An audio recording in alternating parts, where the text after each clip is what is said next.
Okay, so I am already recording it.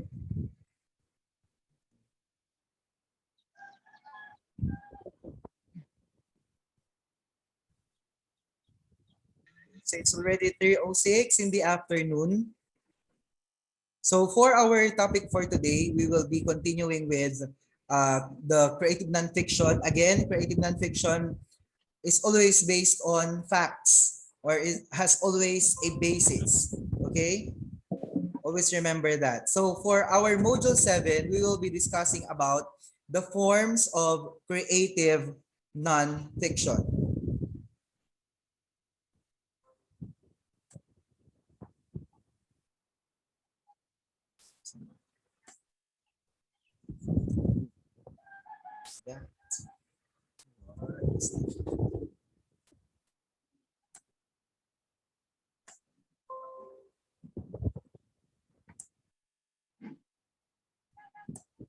So I may be needing some of you to recite, to answer some of our activities later.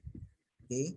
So in creative nonfiction, this is a genre of writing that combines different literary styles and techniques in presenting factual information, which differentiates it from the usual genres of nonfiction. So gaya ng sinasabi natin palagi, although this is creative nonfiction, although we are always using facts or we always use information with basis, in presenting this information, we need the different literary styles and literary techniques and literary devices so that in presenting this factual information, we can gain the trust, the confidence, and also the attention of our readers. Although this creative nonfiction is regarded as a relatively young genre of writing, this comes in different forms. Okay, so but before that, before going on with the different forms,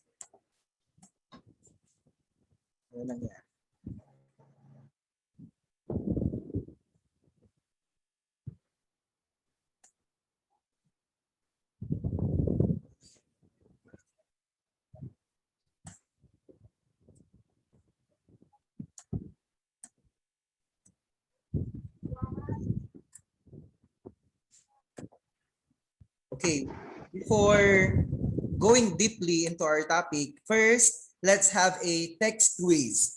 So you have to rearrange each set of the letters to reveal a hidden word. Okay, so what is the first word? Anyone who can answer? Autobiography. Okay, very good. That is autobiography. Okay, next word. What word is that? Biography. Okay, very good. That is biography. Next word. Next word in 5, 4. Reportage. Ano It's reportage. Okay, reportage. Okay, next word. 5, 4. Journalism. What? Journalism. Journalism. Okay, next word. Reflection po. Very good. Sino yung sagot ng sagot? May plus 10 na yan. Reflection. Okay. Reflection, Char. Reflection. Okay. Plus 10. Next word. Travelogue po. Okay, travelogue. Very good. Galing-galing naman. Okay, so those are just some of the forms later on, okay? So, in here, balikan na natin itong pinag-uusapan natin. The creative nonfiction is a genre of writing that combines different literary styles and techniques in presenting the factual information. So, bago lang ito compared dun sa creative writing and so on and so forth, meron na. Ang difference lang, they both use the literary devices, the literary techniques, and literary styles. But the only difference is that in creative writing, we use our imagination. Okay, while in creative nonfiction, we use basis or facts of information. So the first form of the first form of creative nonfiction is, bakit nawawala siya?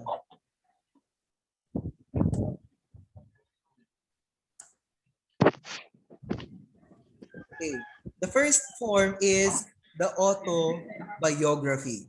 Okay, so hindi na ito bago sa atin itong autobiography.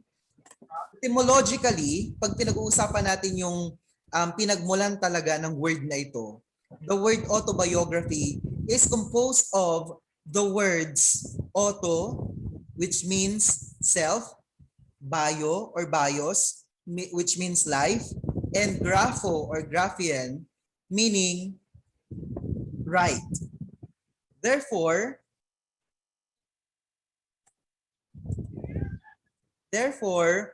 autobiography is nawawala na. Therefore, autobiography is a written account of life of a person written by that person himself. Okay, tandaan nyo yun. Kaya siya auto dahil sarili. So it is written account of a person written by that person himself or herself. Or it can also be defined as a written record of the author or writer's life, or a narration that tells the life story of the author or the writer. Okay, ano ang kaibahan ng autobiography at biography? Okay, so sabi niya dyan, biography is a description or account of a person's life story presented through the eyes of another person. So ang autobiography, sarili mo ang magsusulat. Ang biography, sinusulat ng ibang tao. And the person who writes someone else's life story is called a biographer. So pag pinagawa kayo ng biography ni Jose Rizal, pinagawa kayo ng biography ng principal natin, pinagawa kayo ng... Ang tawag doon, biographer. Tama ba, sir?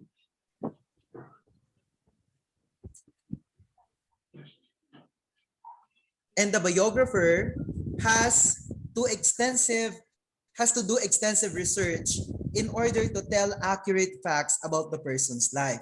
We cannot just simply write whatever we know if we do not research. Dapat nagre-research tayo. Dapat we really dig into the facts.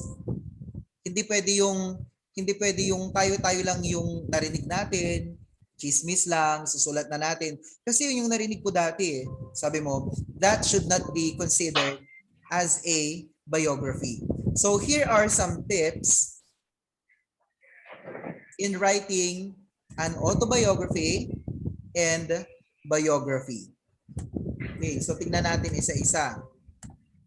The first one is, sabi niya dyan, to jot down all life events and arrange them in a timeline. Okay, when we talk about a timeline, it means we are going to write information in a chronological order. So what does chronological means? Chronological order follows a date by date. Kung ano yung nauna, yun yung isusulat mo sa una. And then pasunod hanggang sa makabuo ka ng isang autobiography or biography. So using a timeline makes it easier for us to chronologically arrange the events. Also, it helps us not to mix up events that may have similarities with one another. Okay, kaya pinaka-importante yung magti-take down notes ka ng mga life event at dapat naka-arrange yun in a timeline. Okay, number 2, ang sabi niya yung identify the people involved in each event. So, sabi niya dyan, bakit may naghanap ng passcode? Wala namang passcode yan. So, sabi niya dyan, identify the people involved in each event. Every good story has interesting characters, friends, and foes who help move the plot along. So, anong importance nung identify the people involved in each event? So, knowing the names of the people involved as well as their roles in each event helps us in making the story more accurate and real. So pag alam natin kung sino yung mga taong involved, mas nagiging maganda, mas nagiging makatotohanan, mas nagiging maganda yung story.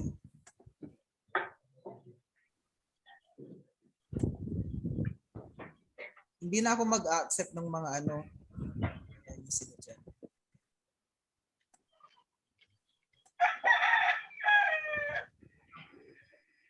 Sinabi nating 3 yung klase. Kanina ko pa naman ni-remind. Okay? So number 3. Let's have number 3. Ang sabi niya dyan, determine the best events. Ano ibig sabihin ng determine the best events? Okay. So the entire life story will start to get pretty long-winded and you're going to make some choices about what stories you're going to include and what information or stories you're going to discard. Kasi pag susulat mo din lahat-lahat, even those which are not very prominent or very important, masyadong mahaba o baka paliko-liko pa. Okay, so sabi niya dyan, we have to make choices. We have to know what stories we are going to include and which stories we are going to discard or disregard.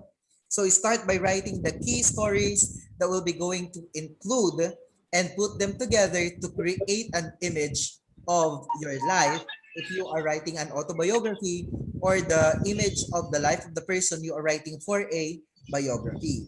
And number 4, for autobiography, write down the story using the first person point of view, and for biography, write down the story using the third person point of view. Ano yung first person point of view if we are writing an autobiography? We use the pronoun I.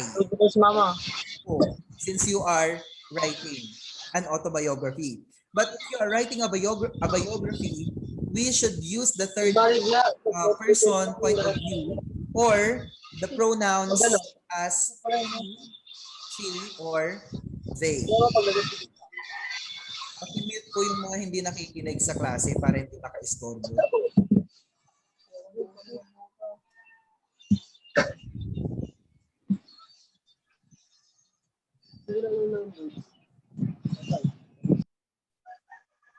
Okay, let us continue.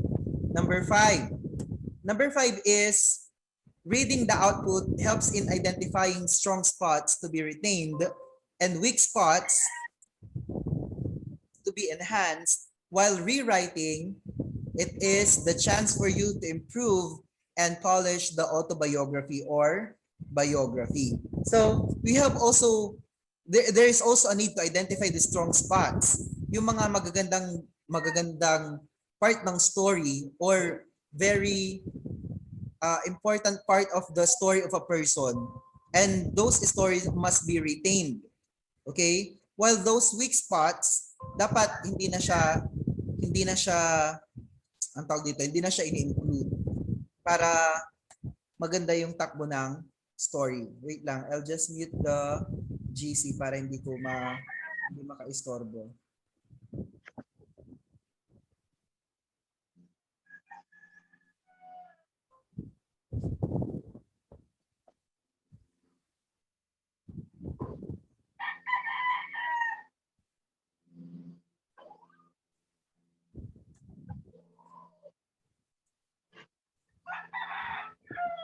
Okay, so yung ibibigay ko sa inyo na module, nandun na yung mga examples ng autobiography and biography. So let's continue.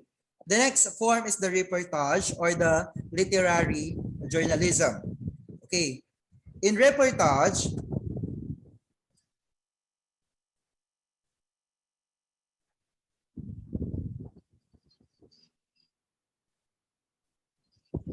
also known as literary journalism, it reports an event, history, or an actual case based on direct observation, investigation, or thorough research and documentation. Isa-isahin natin yung mga important words dyan. Sabi niya, it reports an event. So an event is something that happened, or a history. History already happened. Or an actual case. Actual case already happened.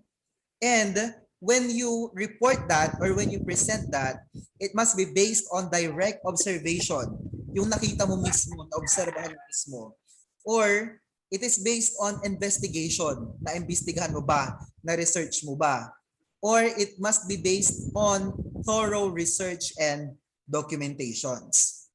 Because writers use interviews and reviews in order to look outside of the straightforward, objective world that journalism creates. Ano bang difference ng journalism at literary journalism? There is a very, very thin line between a literary journalism and journalism per se. Ang literary kasi we usually use yung mga mabulaklak na words using literary devices, literary techniques. We use literary practices to capture the scene or setting of the assignment or the persona of the person being interviewed. Example of literary journalism is yung documentary, di ba? So kailangan pa siya ng dramatization doon para maganda yung presentation. Unlike the straight news na napapanood natin, di ba? Yung kunwari, isang babae ang ginahasa, patay. As simple as that. The reporter just present the information, yun na. Pero ang difference niya pag documentary or literary journalism, parang pinapaganda mo pa, meron pa siyang dramatization. And it can often be narrative or heavily imagistic. So yun yung difference nilang dalawa. So how can we write an effective reportage or literary journalism? The first one there is get the facts straight by observing and researching. Dito papasok yung importance ng research. Although sa lahat naman ng forms ng creative nonfiction kailangan ng research. Kasi lagi tayong nagbe-base sa facts. So napaka-importante ng research. So pag hindi nyo alam gumawa ng research, pag hindi nyo alam mag-research, kung hindi nyo alam i-follow yung steps ng research, maghihirapan tayong gumawa ng different forms ng creative nonfiction. So sabi niya dyan, get the facts straight by observing and researching. So keep all your interviews and observation notes in order not to miss out the relevant information. Dapat tinatago mo yan, sinusulat mo lahat ng mga important details para wala kang ma-miss out. Walang masayang na impormasyon. Wala kang mamali na impormasyon. And take note of all the details from the smallest ones to the biggest ones. Okay? Number 2, we must always conduct interview if we want to have an effective output for reportage or literary journalism. Because interviews or first-hand information about the topic helps in describing and giving details to the subject matter. Okay? So yung pag-conduct ng interview, pagtatanong mo sa mga taong involved doon sa isang pangyayari, and you have the first-hand information, it is a very, very big aid or help. So you can describe and give the details about the subject matter. Okay. The third basic or tips, the third tip in writing a reportage or literary journalism is the outline of the story. Why is the outline of the story very important?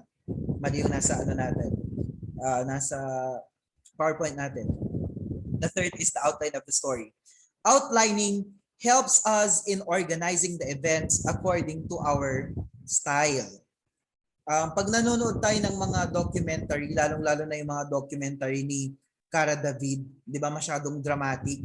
At nakikita natin na parang sobrang na-immerse siya doon sa kanyang kinikwento, isinasalaysay na story. And that is very effective because gumawa muna siya ng outline kung paano niya i-present yung information to the viewers. Ganon din sana tayo when we are going to write a literary journalism.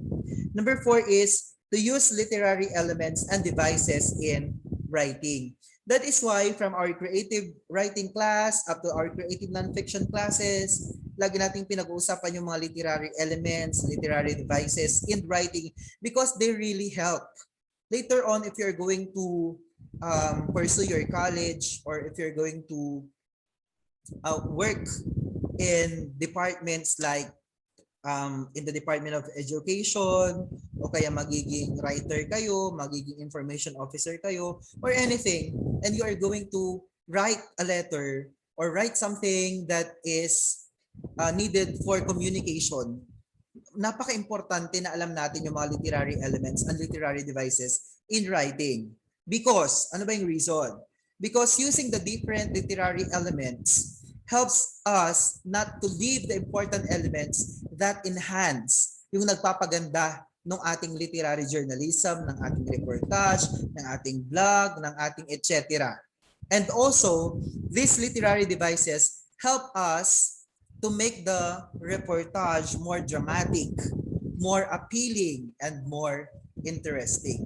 Yun yung importance ng paggamit ng literary elements and literary devices. And finally, the fifth tip is to end with a point. Ang importance ng pag-end with a point, para rin siyang speech, di ba? We start it with a very, very strong line and then we must also end it with a very, very strong line. Why?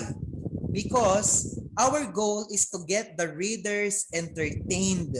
Dapat naiinganyo sila, natutuwa sila, nai-inform sila, and they are being enlightened. So dapat ganon, end with a point. Because we have to make sure to leave our readers an important point for them to reflect from. Yung after nilang mabasa yung isinulat mo, iniisip pa rin nila na, oo nga no, napakaganda nung sinabi, napakaganda yung na-share. At how can I use that in my everyday living? So ganon ang importance ng ending with a point. Okay, next. The next form of creative nonfiction is the personal narratives. Ano ba itong ibig sabihin ng personal narratives? Personal narrative is a person's true story. O baka magtanong kayo, bakit para siyang pareho ng biography? True story din naman yun. So, we have a different form of style in writing the personal narrative besides the biography. Okay, so the author narrates what happened to them in a particular event which makes it autobiographical nature. They are almost the same but they are not the same. Okay, tandaan nyo yun. Ano yung pagkakaiba nila? Anong pagkakaiba ng dalawa? Personal narrative, sabi natin, person's true story. So, it happened in real life, happened to a person, or it happened to you. A personal narrative is a very, very close to an autobiography. But then again, there is a very, very thin line which gives them difference. Anong difference na yon? They both differ in scope. Okay. An autobiography, alam, mag-i-end na yata yung Zoom natin. Running out of time.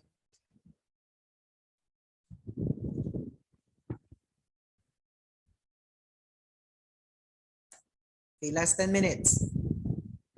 An autobiography tells the author's life story, which is composed of several events, while a personal narrative focuses only on a specific event that the author wants to share.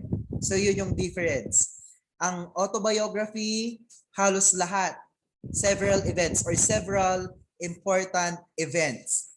while in writing a personal narrative, we only focus on a specific event. Yung gusto lang i-share ng writer. Okay, ano yung mga tips or basics in writing narratives? The first one is, think of an event in your life that you want to share through a story. So isipin niyo ano ba yung gusto niyo i-share? Ano ba yung storya ninyo, istorya sa buhay ninyo na sa tingin ninyo makakatulong sa ibang tao to inspire, to be informed, diba? Something like that. And focus on the topic and write down all the details of that event in order to recall the event well. Remember, you have to use the 5 W's and 1 H, the why, what, where, when, who, and how in identifying the details. The third one is to organize your ideas according to your own style. Kung paano mo siya gustong i-present. Using an outline helps you in organizing the details. And write a story and use language in expressing what you really want to say. Ano ibig sabihin yan? Pwede nyo i-utilize yung mga different devices in order to successfully show rather than just tell a story. Next is Travelogue. We only have 7 minutes. So, bilisan natin ng kaunti. Travelogue is an account of person's experience while touring a place for the pleasure of travel. It includes vivid descriptions, illustrations, historical background, and possibly maps and diagrams, which I have not seen in your Travelogue that you have posted in our page. Walang nakasulat doon na vivid description, yung malinaw na description ng lugar, kung paano kayo nakarating doon sa lugar. Or illustration, meron bang historical background yung lugar na yun? Bakit siya pinangalanan ganito? Bakit siya pinangalanan ganyan? Or possibly yung mga maps and diagrams na pwedeng sundan namin kung gusto namin pumunta doon sa lugar na pinuntahan ninyo, which I did not see, again, on those posted on our page. So, nakakalungkot habang binabasa ko yun. Although, masasaya, magaganda yung mga pictures, but it lacks information. Okay, so here are some tips for you to write an effective travelogue. One is to write all the things that you notice, like the sceneries, community, the food, culture, and others while on travel. Because these things are very important para maingganyo yung mga tao na nakakabasa doon sa inyong travelogue. If they cannot see magagandang bagay, if they cannot see masasarap na foods, if they did not see yung mga dapat napuntahan doon, hindi mo na ipagmalaki, then people will not go to that place. Number 2, get the facts straight about the place, people, events, and culture. Because factual accuracy must be observed so that the readers will be well informed. Baka sinabi mo na napakaganda, maraming bulaklak, tapos isang lugar lang pala yung tinamnan ng bulaklak. Pagdating ng mga pumunta doon, o di lalabas pa na sinungaling ka. Number 3, start with a clear storyline. Dapat umpisa pa lang na i-imagine na ng reader yung gusto mong iparating sa kanya. If it's about a place na sacred like simbahan, o di gandahan mo. Because when you must make sure that the story arouses the curiosity and interest of your target audience. And finally, describe the things that you are going to include in your travelogue. Hindi lang siya basta-basta. You use the different kinds of imagery so that the readers can also visualize what you witnessed in your travel. Ganun lang siya kasimple. And finally, ay meron pang dalawa, but we already have 5 minutes more. Reflective essays. So madali na lang yan. This reflective essays describe an event that happened, then analyze the meaning and what can be learned from the experience. And what makes an essay insightful is that the writer analyzes the present day historical occurrences. Reflection or reflective essay. To paint a true picture of their past, temperament, and human characteristics, reflective essays allow the writer to open up about their thoughts and emotions. And they should contain a vivid summary and description of the experience in order for the reader to feel the experiences as well. Yun yung importante naman. And they should also include an explanation of their feelings, thoughts, and reactions. And finally, dito na tayo sa blog. Kasi ito yung susunod na gagawin ninyo, yung pag-vlog. We got 3 minutes na lang.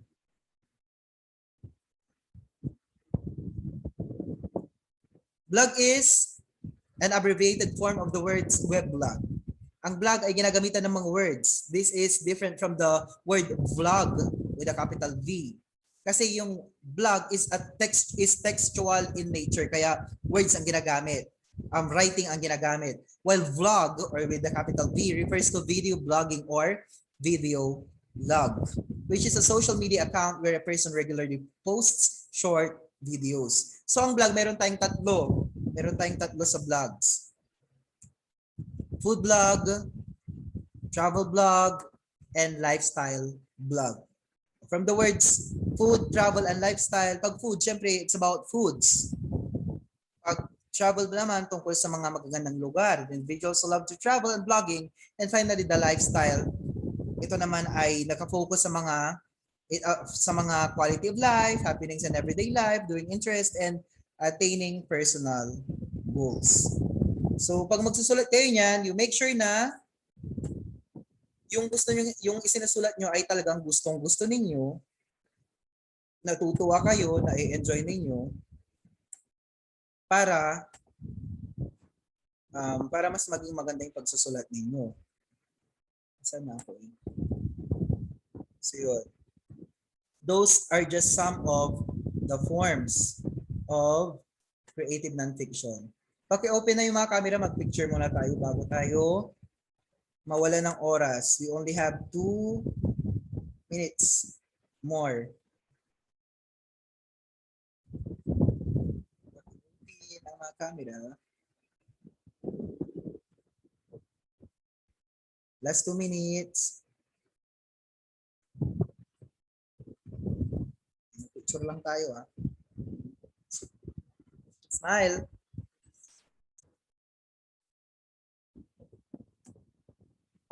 So pag sinend ko sa inyo yung module, doon nyo na makikita yung activities natin na gagawin, yung output ninyo para alam nyo i-submit. Galingan nyo dahil last sem nyo na ito. Last quarter nyo na pala ito. Sayang naman pag last quarter na nga lang hindi nyo pagagalingan.